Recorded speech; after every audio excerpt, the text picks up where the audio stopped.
All right. Good. Welcome everyone to the Newton Planning Board public meeting. It is September 23rd, 2025. We will start with a salute to the flag. Recording in progress. I pledge allegiance to the flag of the United States of America and to the republic for which it stands, one nation, under God, indivisible, with liberty and justice for all.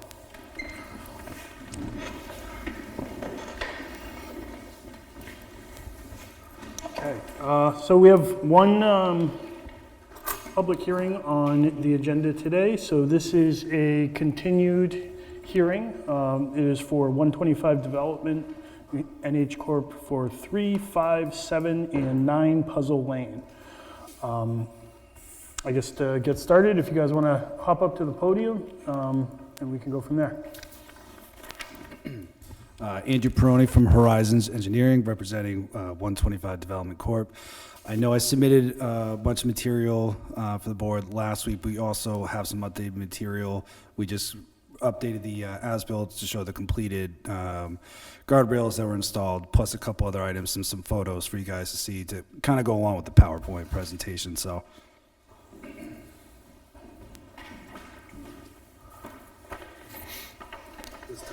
Yep. The top one's the PowerPoint. Thank you.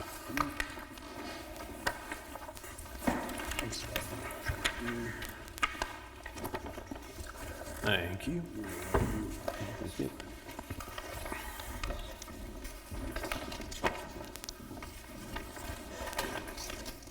I guess while you guys are kind of fumbling around with, I gave you a lot of documentation there. I'll just kind of jump into it.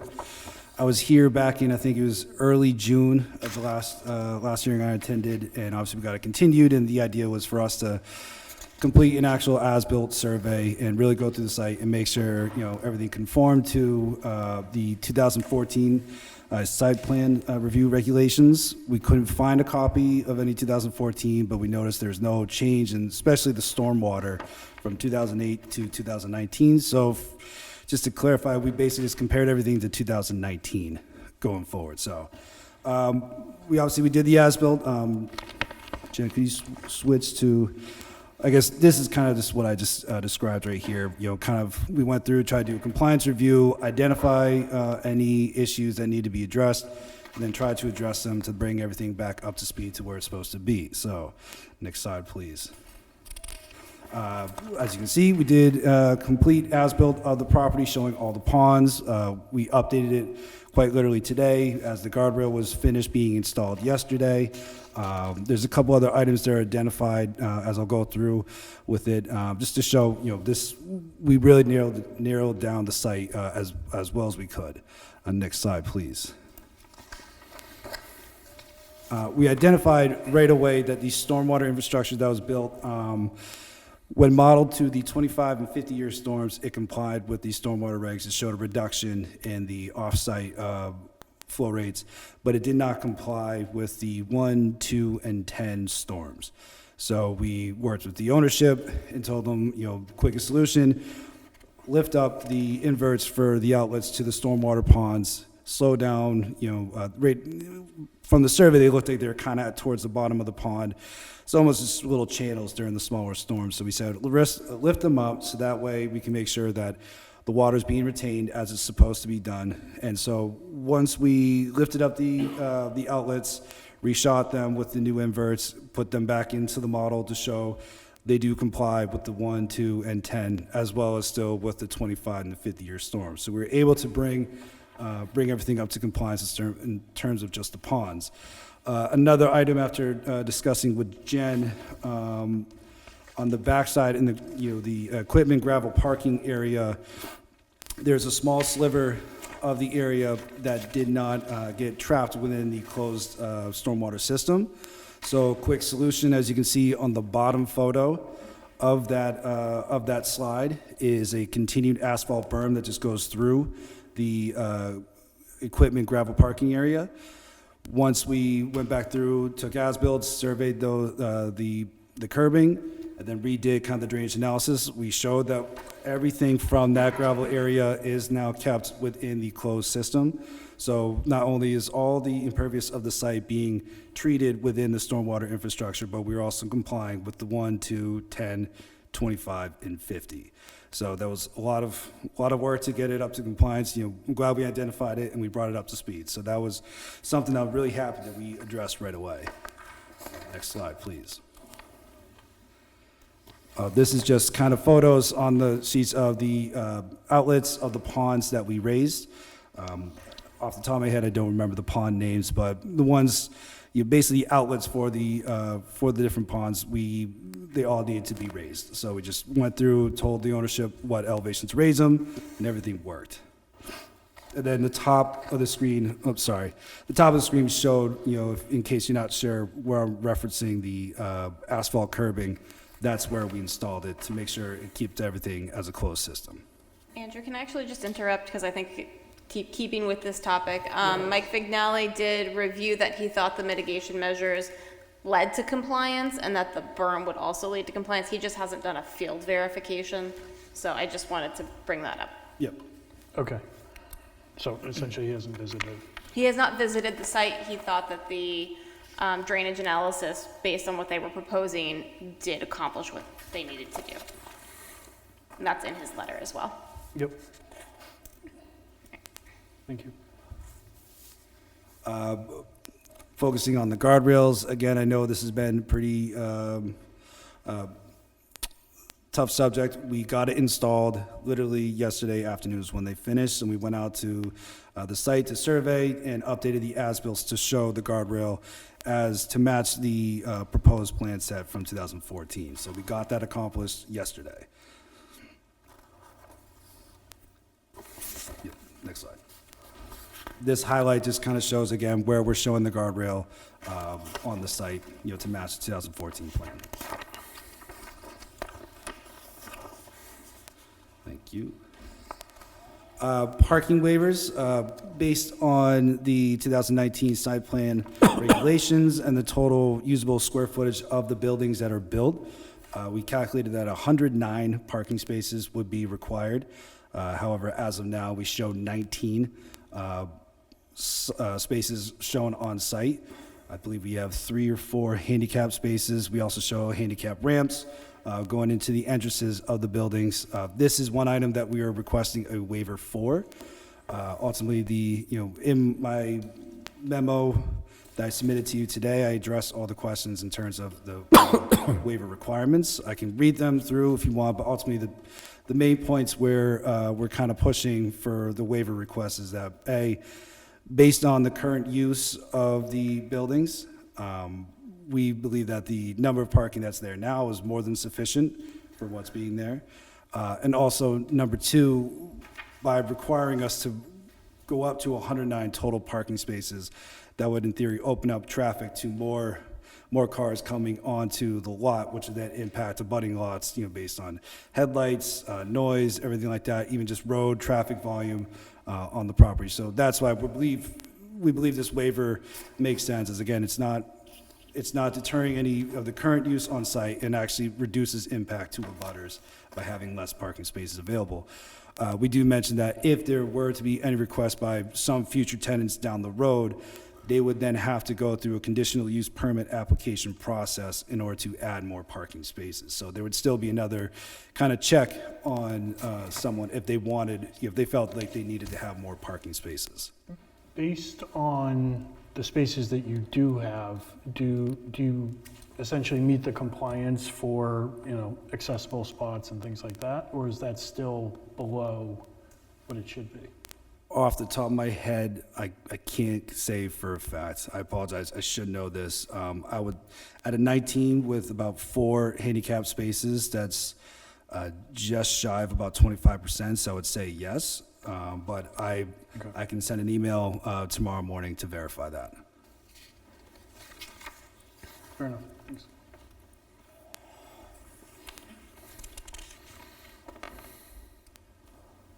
This image shows the handicap spaces, so I apologize. It's 3 it looks like, again, from a percentage calculation, my experience, I think that is enough, but I will verify tomorrow morning. Yeah, it sounds like it is. I'm not sure if it is. Yeah. but, It typically would be based on the existing spaces.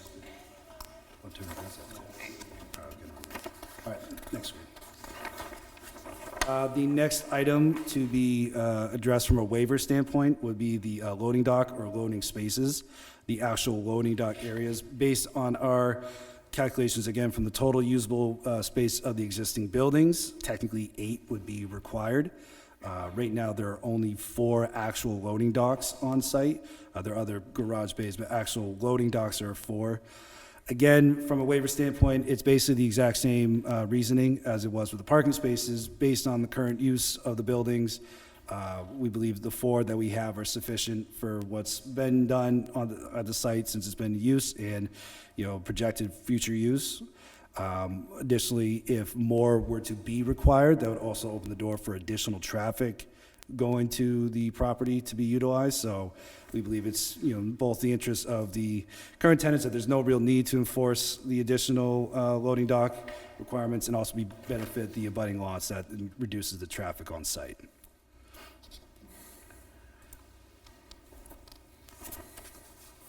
The next item is total lighting within the parking area.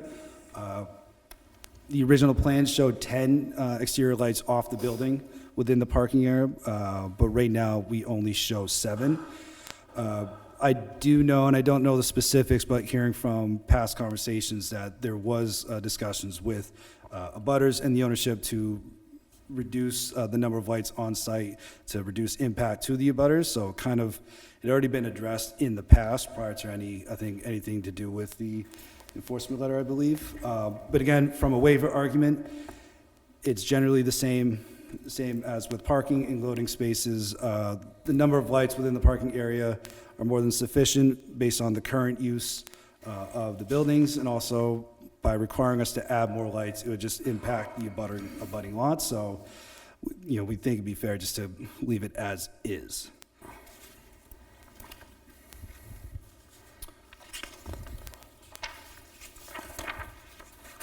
Snow plowing, we show on the site plan, plowing areas basically laid out exactly same as the 2014 site plan along the exterior perimeter of the larger parking area. We also show a small pile by the propane tank and the dumpster pad towards the southeast corner of the lot. After any heavy snow events where piles get too much, they are hauled off-site for off-site disposal. To Jen's point, the ownership has to comply with not only site plan regulations, but also the Town of Newton Groundwater Protection Ordinance with where they dispose their snow. It has to be without the groundwater management zone. This again is just a highlight showing, this is where we're calling out the stores particularly along the western portion of the parking area, just as the 2014 site plan showed. So it's the exact same thing. I did miss one little blob for the portion in the southwest. I apologize. I just realized I found it. This is just kind of to reiterate, this is what it looked like on the 2014 site plan. This is where everything was showed.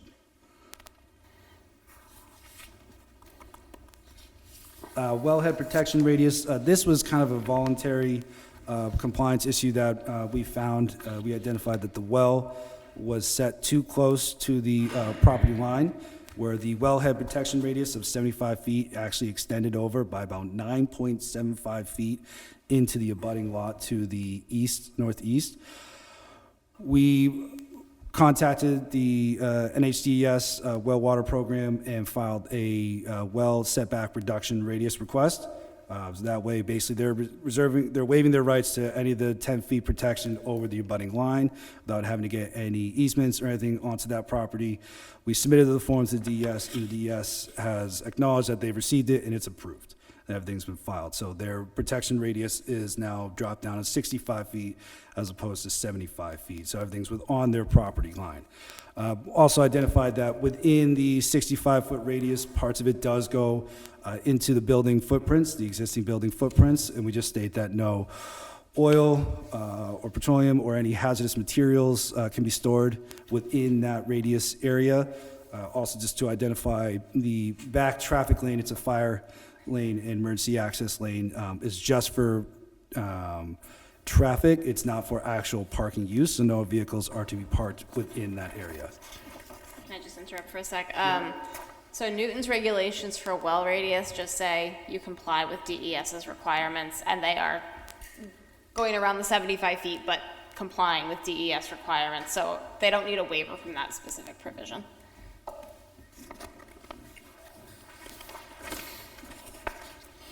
This is another item as suggested by Gen 2. We do show a temporary trailer with a mobile deck within what's called the 24-foot emergency access easement area. We have documentation from the town fire chief saying, I forget the terminology, but they are aware and okay with the location as is. The intent is once the building is able to become condoized, that the trailer and the deck be removed. So per Jen's request, we updated the note on the site plan, say temporary to be removed within 1 year of approval of this plan. So that is, we're holding firm to that once the building is condoized, we will remove it. So I will say they did forward an email from the fire chief alluding to the fact that he's comfortable without needing to access that back of the building, that fire access lane. Okay. And that's essentially my presentation. I understand this has been kind of a long time coming, and, you know, we crash-loaded a whole bunch of work within the last few months. I think, I want to say, you know, we identified some problems, especially like the well was a voluntary item we identified, and we resolved it. So we tried to do the best as we could on behalf of the ownership, but also the board and the town and the abutters to show that, you know, there were some issues, we addressed them, we can show compliance with the site plan regulations of 2019 as required. And I know there is a letter, as Jen had mentioned, from the reviewing engineer, Mike Vignali, stating that he would like to go on site to verify a couple of the items, in particular stormwater and the curbing, so the inverts in the ponds and the curbing up there, and just verifying that the guardrail is on site too, which we agree with. You know, we have no problem with that. I think just going to make my plea. Our hope is that at the very least we can get a conditional approval of our site plan, and that the conditions would be a letter of support from, or however you would phrase it, from Mr. Vignali, saying that he has been on site and agrees with the work we've done and that we comply. So that's our hope, is that we can at least address that and then we can move forward. So I thank you for your time and open the floor for questions. Clean letter, a letter of support. Oh, thank you. So we already took jurisdiction for... No, so you have not taken jurisdiction of this application. I do think it is complete at this point, which is a great step, to be honest. Correct. They do have a couple of waivers, so if you were to agree with my recommendation that it is complete, Yep. the first thing I would recommend you do is to take up the waivers after you accept jurisdiction, if you feel it is complete enough for that purpose. Once you take completeness, you have 65 days technically to render an opinion. You could do it this evening.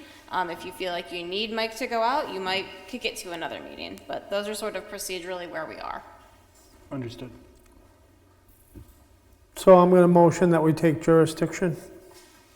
I second it. Everyone is here, I believe. All in favor? Aye. Okay. So now the waivers. So now we go through the waivers. Do you want me to give my summarized comments on them? So that's probably a good place to start. I do have some questions, and I'm assuming other people do as well, but let's kick it off. So procedurally, I would open up public comment to each waiver request, even though they all do have similar justification. Yep. I erroneously in my comments acknowledged that the stormwater needs a waiver. They do not need a waiver from the stormwater. So so the waiver requests are parking spaces, loading docks, and outdoor lighting. Those are the 3 waiver requests. We should talk about stormwater, but that can come after this component. I do think it would be good to have Mike go out, but on these 3 components, I don't think it's essential for his site visit, but I do think a condition of any approval would be a clean letter from him upon a site visit, so. Yeah, I agree. So I guess, so the first one to start with then would be, is it the guardrail? Nope, you could do parking spaces, that's 7.2.6. Thank you. Parking spaces. And that is for a reduction in the number of parking spaces from the required amount. Right. So that's from the, it's in the other sheet, but basically you have, what was it? It was 19 19. spaces? Okay. So we could grant that waiver with the condition that if there is a need for increase, like he had stated earlier, that they would have to come for a change of use to increase more parking, right? So if in the future someone came in that required 30 spaces, because based on their use or their need, they would have to come in, they'd have to do an amended site plan, change of use, it would be a minor amendment, to show the area. There is sufficient space on the site to accommodate quite a number of parking spaces. One of the recommendations I had made is that where they had previously in the original approval had a lot of parking spaces, right now that's their staging area. It's a delineated area for that reason. So there is space, but I do think it is a reasonable waiver. Right, that's what I was saying, the condition of use that they're gonna be using it for. Yeah. So I was actually going to ask the question as to why you wanted the space open, but it makes sense if you're still like doing work and moving stuff around. I guess the question I had on it is, obviously we're looking to, have, things be sensible based on the tenants expected. But at the same time, we're only planning for essentially what's going in there right now. So to be fair to any future tenants, what would that look like for an expansion? Let's say a tenant comes to you and they do need more spaces than they have right now. I think it would, if I may, I think it would come down to basically, as Jen had mentioned, they'd have to come in for site plan review for a minor application plus a change of use permit application. So there would still be a administrative mechanism for the town to actually be involved and to make sure things are being done right based on what the proposed change use would be. Yeah, the planning board would be required to I understand review that part. I guess what I was getting at was a little bit before that, where, a tenant says, I'm going to move in here, but there's only X amount of parking spaces. Is that, essentially kind of being selective of tenants able to move in there? Do you get what I'm getting at? Because there's only because we're giving a waiver for how many spots there are. When somebody drives up to the building and says, I'd like to move in here, there is a very small amount of spaces compared to what should be there. So just if a retail use, which could in theory want to go into I'm gonna just say unit B, Right. yes, they would have, I will say, additional hoops to go through to be able to provide sufficient parking. That's what I was trying. But that is on that potential future tenant to decide if that's worth it or not. No, that, but they would have to come anyways, because if it was We have gonna to be give the conditional a approval. resale business and whatnot, they would have to come That's true. before us. So I'm gonna make a motion to approve the waiver. You should Yeah, open it up to the public public. comment. Yeah. Sorry. So, any other comments up here first? Well, can I speak? Sure. Tom Leckborn, a builder for 125 Development. The parking lot is so big at this point right now. Sunny's is the busiest of all the 3 buildings. They don't run out of parking. There hasn't been an issue with it. There's so much space there. You could, the original plan, you could go that many if you needed to, but I don't see any tenant at this point doing that. But if you're required, you just add, you easily add 75 spaces just for 9B alone, if you had to. But I don't think you'd ever do it, but I understand the capability is Yeah. there. Yep. originally, the original plan was for 400 employees with a chicken factory that didn't make it, so, you know, there's nowhere near amount of people there right now. So there's enough area that's paved and red. Absolutely. Yeah, I would say it's probably 3.5 acres worth of pavement.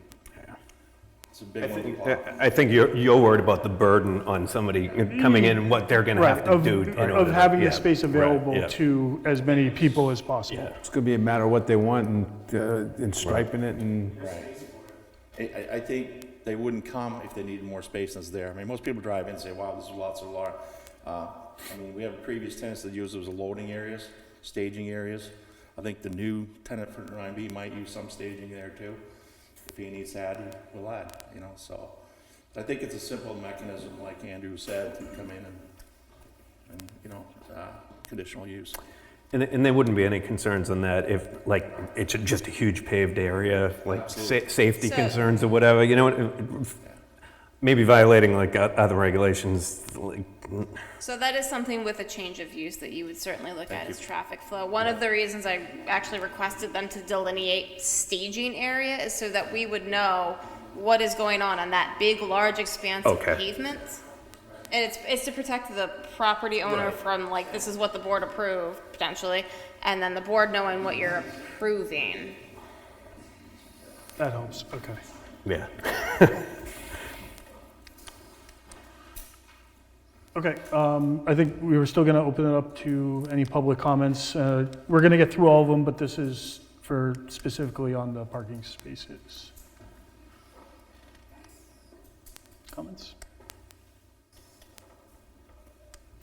Okay, motion to approve the waiver for the parking spaces. I'll second it. all in favor? Right. Okay. So the next one that we have here is for the outdoor lighting. So this is the request for a reduction in the number of outdoor lights in the parking lot and on the building. And lighting is not used due to light intrusion into neighboring properties. Is there lights that are actually existing that are just not being used? Or is it just bases? I guess what I'm asking is, are the light masts up and stuff, and they're just not There are on? 7, as opposed to 10, as shown on the site plan, there's 7. So the other 3 are just the bases are in, or there's nothing in, or? There's no bases. Nothing. No.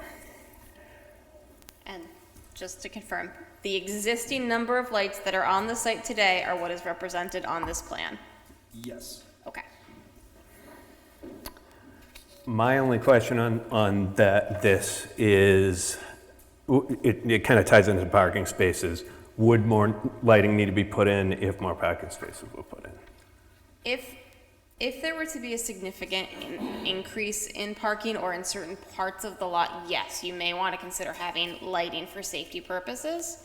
But that could be addressed during a change of use or an amended site plan for a future tenant. Perfect. Right, I think the idea is to have limited lighting to not disturb the neighborhood. Is Yeah, that fair again, to say? there were some conversations, I think. with We've heard past 'em. owners in the past, so.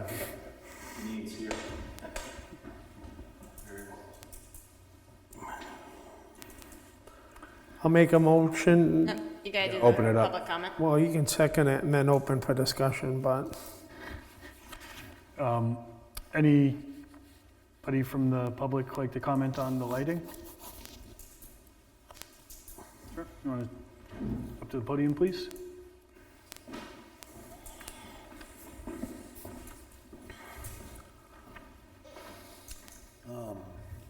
What kind of lighting is it? I know that there was some concern over downward lighting or outward lighting. I don't know if anyone here is able to represent themselves, but I'd heard the issues as well. From my understanding, being on site, they're the downward facing lights, again, to reduce impact off-site for the two butters. That was it. Um, Personally affecting. The lighting that was approved at the time was all dark sky compliant, but because the site sits significantly higher than the surrounding neighborhood, that doesn't mean that they are not able to see the light even if it is fully shielded. At one point, to address what you were talking about, they did have the different type of lightings up there, but they addressed that and they switched them over so that the light came down so that it wouldn't affect those abutters that were concerned with it. Please, yeah, if you can go up to the podium.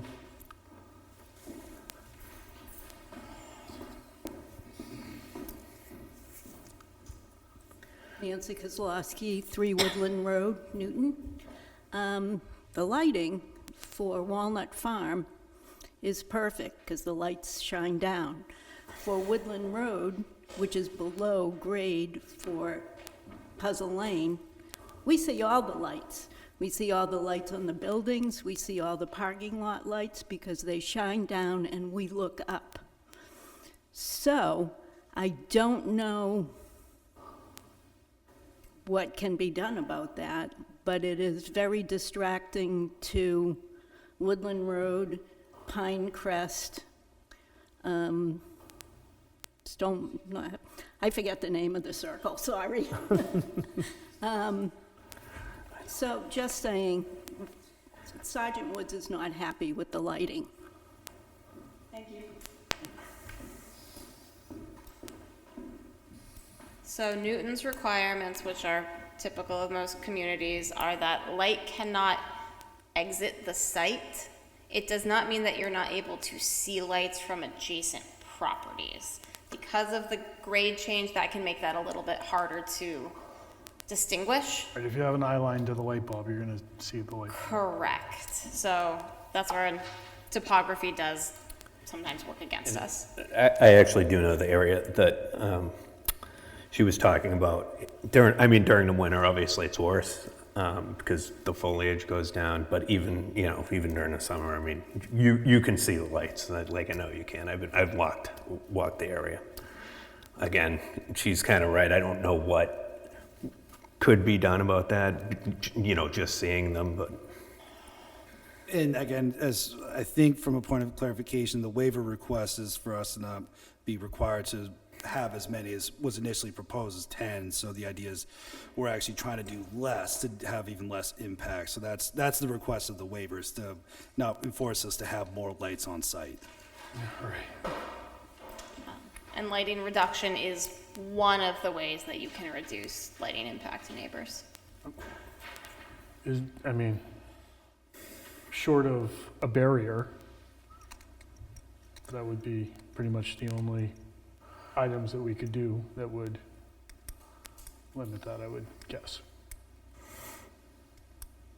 The only other option is for lighting on the building itself to be motion sensitive. It's a little harder for lighting that is actually, for parking lots, but that you can't really have be motion sensitive. So we changed all the lights on the buildings. Everything's downward firing. The actual light bar inside, you can't see it till you're directly underneath it. It is on timers. It is reduced. We had an agreement with Fire and PD to reduce it. There's only canopy lights after 10 o'clock at night. The site doesn't stay lit, except for Turner, where they have an agreement for the 2 at the island where they're at to stay open because they have trucks coming and going. You never know when they're coming, so those stay on, that's it. There's motion sensors on the side of the building, on 2 of them, because Sunny sometimes will have a late delivery and they light up, but they're only on for 15 minutes and they're off, so we addressed this a long time ago, tried to do the best we could, so the provisions are there to add more light if we had to. If there was an issue down the road, it's all stub ready to do it, so for right now, trying to appease Sergeant Woods at the time, this was the solution back then, so, and that's all I'd say. Thank you. Yeah, unfortunately, you gotta go back up to the podium.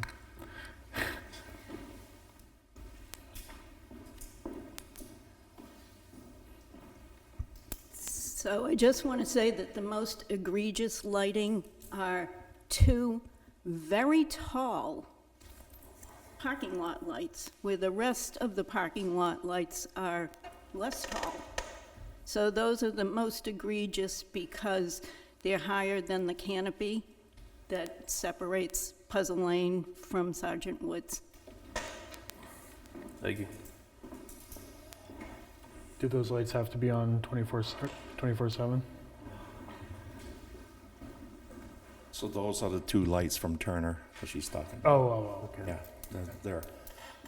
they're all the same height, it's just elevation, how the parking lot is. It comes up, their outer band is lower. Right, the post is the same. Once you come up to the buildings, you're taller, but the pole is physically the same height.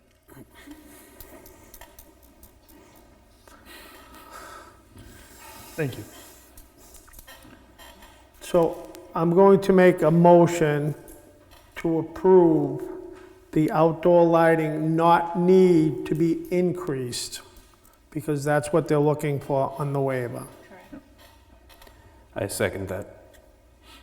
All in favor of the Aye. increase? Aye. Aye. Last but not least is the loading docks, which is 7.2.7 of the site plan regs. Okay. And that is to have less loading docks than required. Correct. Yeah, and I mean, I don't have a problem with that either, because it goes back to the same thing. The tenants that are using it, if somebody comes in and they need another loading dock, then it's a change of use, and then they would have to come before us in order to install another loading dock or 2 or whatever. Can I ask And it'd be a sorry, minor Bob. site plan adjustment. I just wanted to ask, is the number, the 8 loading docks required because of the original plan, or is that in a statute somewhere or regulation? Regulations, that's the number. Do we know the spirit of that, regulation? Okay, all right. It's before All my right, time. yeah.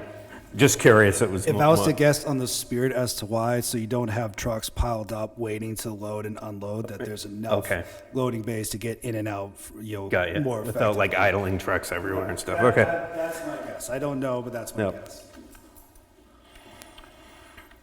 So I would actually tend to agree. I think if following the same logic as the parking spots, that makes sense. So I don't have any real additional questions on that. Do you have Public? any items to I bring don't have up? anything else on that one. Anybody out there? Anybody from the public have any comments on that? So I'll make a motion to grant what's on site for the loading dock areas, not to exceed what's on site. I'll second it. All in favor? Aye. Aye. Okay. Any other waiver items? I think that was the last one, right?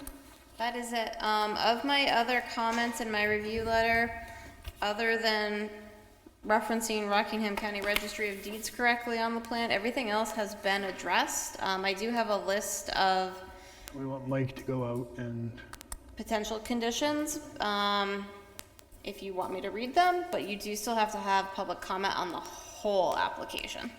So, I don't know. Let's do that first. it's up to you. Yeah, I have a comment that I think is gonna match one of the public, so why don't we? Sure. Why don't we have Take that? it away.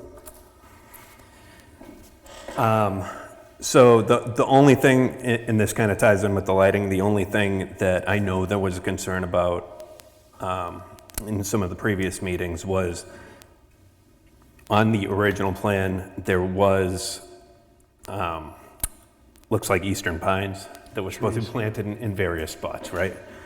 And it's 15 years later or whatever, and I understand that now. Is there any intention, especially on the back of the property, that board is there to put anything? Just curious. Or, I guess the question is everything as is, or? So what we did is, we transplanted trees when we took the mountain down. There was a Yeah. mountain there, right? Yep. We transplanted them on the edge against the north side. There was a slope, there was supposed to be some maples or different hardwood, and there was a contention there that how that was gonna happen. It would made no sense, because as soon as the leaves drop. Anyway, at the time, with the owner of the property was the butter there, Jamie Fitzpatrick, we had 14 spruce trees on a berm to hide the building. At this point, everything has grown beyond belief. I did take a look at it today. Yeah, can you see a house through the back if you try? Yeah, you can. You can find them. You know, like that's, but it's probably 75% better than it was 8 years ago. And I understand that, you know, people are going to have a different opinion on it, again, from one person to the next. But I think we have good tree coverage there. If you leave it alone for another 5 years, you probably won't see anything. Yeah, so what, I mean, my question really was, what's there is complete as far as you're concerned? In my opinion. Yeah. Like that, so, but like I said, the small things, the small spruces that we transplanted, and now they're, I don't know, they're probably 12 feet, 10 feet, some of them. Yep. Through the whole side, so I think it's sufficient at this point. Frankly, everything's grown in. There was all kinds of other issues back in the day that are resolved by planting the trees that we did, so hopefully you're more than welcome to take a ride, take a look at it. Oh, I've seen it. Believe me. No, thank you. Thank you for the clarification. Any other comments on the entire application at this point?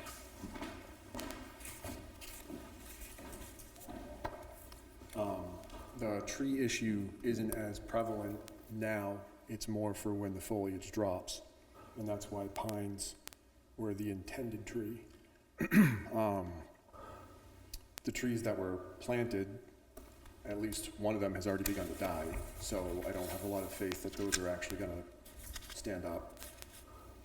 Yeah, they've grown probably since we planted, but they've already, I think 1 or 2 of them have already started to turn orange. So we can just alternate. Pop over here, I don't wanna hike back and forth if you want.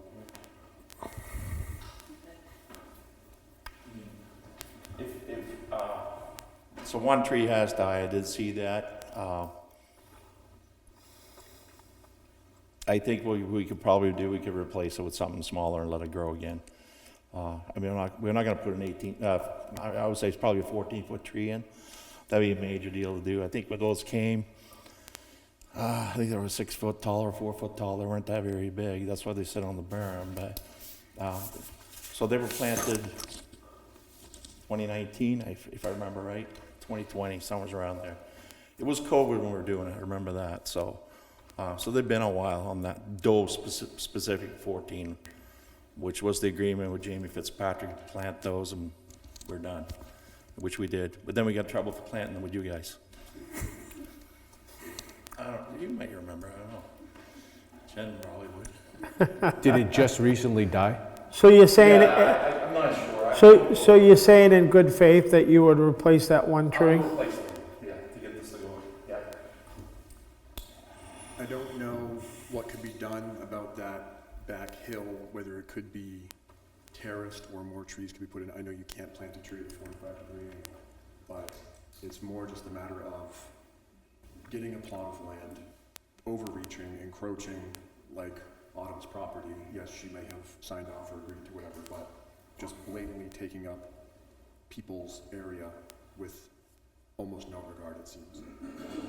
That's more the concern, it's just eating up more of that tree line and then just letting it be.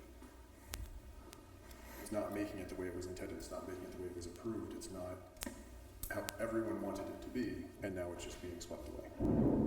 That's the real point.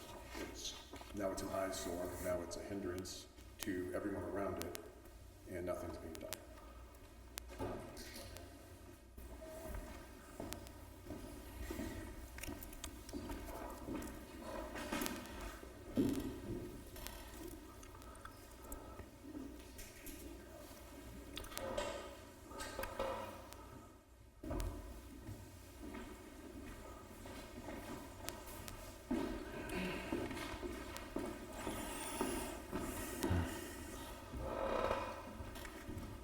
Do you have any comment on what was originally on the plan versus what's there today?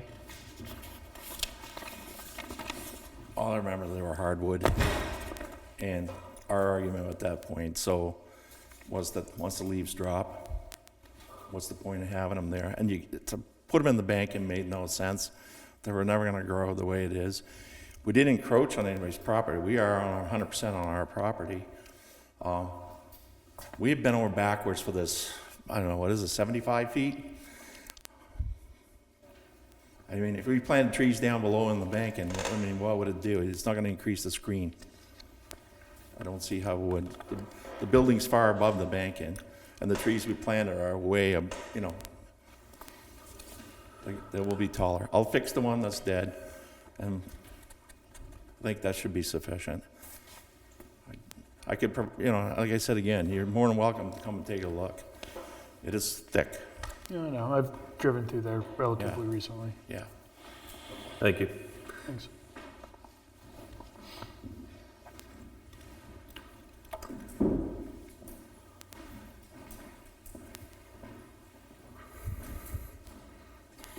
It's important to see what it looks like in all seasons. That's the biggest thing. I mean, I'd say half or more of the year, it's not covered. Now it is, because it's the end of summer. Fair enough.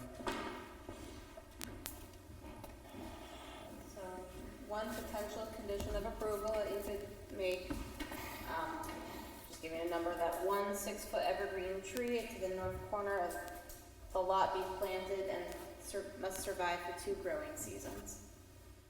The intent would be to replace the tree that has died. Yep. So that is just offered as a potential suggestion. The offer was made, so we'll put it on there. Anything else? Just because it's limited, if it's only limited to that one tree, I wouldn't recommend bonding it. It's just not worth probably the administrative. Understood, yeah. And Would you like me at this point to list through my other recommended conditions of approval? unless there's any other comments, I think we're good to go through the list and Okay, so we'll start with the first one of one 6-foot evergreen tree at the north corner is planted and must survive for 2 growing seasons. Number 2, would that be that a clean letter from the town engineer, including comments received from a site visit, be provided as before any occupancy permit? I'm sorry, no. Before any final approval. The next one would be all previous conditions of approval, unless superseded explicitly by this approval, shall apply. That includes things like hours of operation, which you do have noted on the plan that was provided. Any future tenant on the site shall require a conditional use permit under Newton's groundwater protection ordinance for any industrial, manufacturing, and commercial uses not otherwise prohibited. I think we have someone in the audience who may be seeking to be a tenant, and that would be something that would apply to them. The next one, the applicant shall submit a recordable Mylar of the approved plan with the signatures and seals affixed of all licensed professionals whose names appear on the plan. All conditions of approval shall be listed on the Mylar pursuant to New Hampshire RSA 676.3.3. Next, the applicant shall submit evidence of receipt of all required federal, state, and local permits and approvals and shall note their numbers as appropriate on the recorded plan set. This would be your existing AOT permit, the information you're going to get from the well water board about the well radius, etc. Your DES subsurface note should also be on there. There should be no changes to the approved site plan on the recordable Mylar except to meet these conditions of approval. Next, any change to the site, including a change of use to any unit that fall within the jurisdiction of the planning board's authority under site plan or subdivision approval, may not commence without planning board approval. And then finally, all fees incurred by the planning board, including but not limited to consulting, engineering, and legal fees, have been paid by the applicant.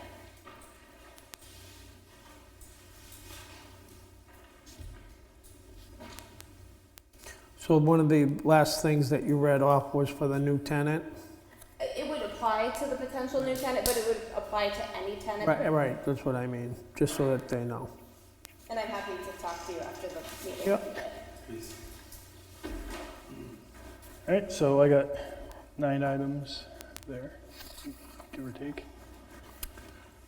On number 2, the town engineer going for the site visit, when you said before final approval, was that a recommendation of our approval or for the final approval when? No, so this evening, you would only be doing what is known as a conditional approval. Okay. That means that they have to get a clean letter from the town engineer, which he is not going to issue until he's done a site visit. Got you. So that would be, once that is done, he submits his letter saying, ideally, everything has been taken care of. They will have satisfied that condition, and then they can bring in a complete Mylar and plan that you would be able to sign. Perfect.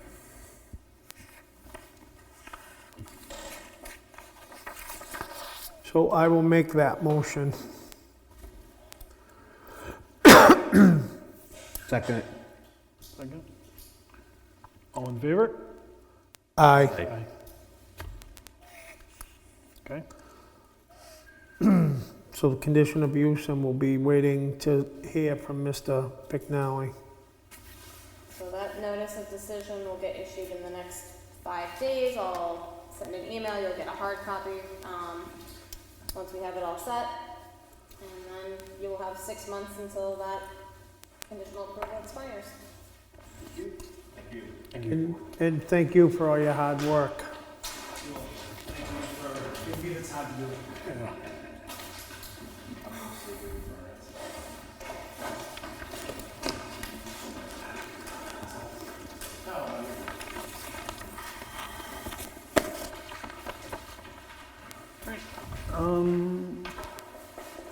So next up, we have the board business. So we have the acceptance of the minutes for our September 9th, 2025 meeting. I'll make a motion to accept the minutes dated September 9th, 2025. Second. All in favor? Aye. Aye. If you want to swear me in, I'll say yes. Oh, yeah. So I'd like to swear Very in Keith. procedural. I watched them on TV for a reason. Thank you. Even though Jenna couldn't hear him most of the time. You did your homework. And then, so the last item that we have here is we have the approval of the invoice for KB Partners. So I think there's 2 line items. Yes, so there's 2 things for the NEPA, and they both come from KB Partners, which is the town engineer, Mike McNally, who has been going out on the sites to keep an eye on the construction and what's going on, and to make sure that everything's being followed as planned. There's actually 2 for each one of these. So one is where he does the construction observation, and then there was the other item that he goes into. So one totals $3,978.90 for those 2. So motion to approve that one. Second. All in favor? Aye. Aye. And then there's a second one, because the first one was, just so we know, the first one was for actually Thornell Road, and then this one is for the Xena construction, and the total on those 2 are $4,077.48. Motion to approve that. Second? Second. For the record, with you for the second. All in favor? Aye. All right, so those are done. Okay.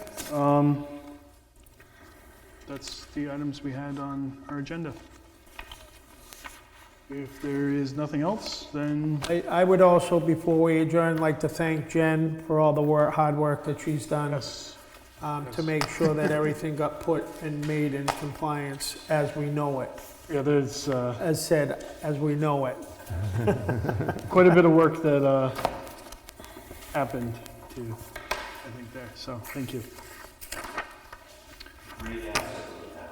Yes. Yes, indeed. And thank you to the public for coming in a bunch of times for this too. I mean, we do listen. You have to weigh kind of both sides of that thing, so. All right, with that, we will, what time is it here? Almost 8 o'clock? We will adjourn at 7:56. Excellent.